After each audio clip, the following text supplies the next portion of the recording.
सुनीता महंत। अब आप मन देखा था छत्तीसगढ़ के लोकप्रिय YouTube channel CG panchayat news Chhattisgarh में सबो जगह के समाचार छत्तीसगढ़ ही बोली में। तो अब शुरुआत करो आज के प्रमुख समाचार ले। पट्टा के मांग ला लेके सैकड़ों लोगन मन करीन एसडीएम दफ्तर के घेराव। डॉक्टर महंत 3 दिन में पट्टा मिले के दे रही है भरोसा।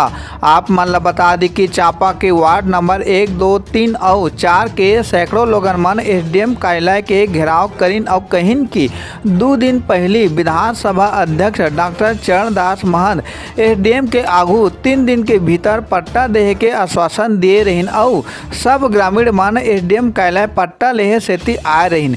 पिछू 5 साल ले सबो पट्टा सेती सरकारी दफ्तर के चक्कर काटा थे, फिर आज तक पट्टा नहीं मिलेले नाराज ग्रामीण मन घेराव करीन। फिर विधानसभा चुनाव के अब आचार संहिता लगने ही वाला है। अगर मांग पूरा नहीं होही तो अवैया चुनाव के बहिष्कार करे लोगन मन मजबूर होही। सीजी पंचायत न्यूज ले जय ठाकुर की रिपोर्ट।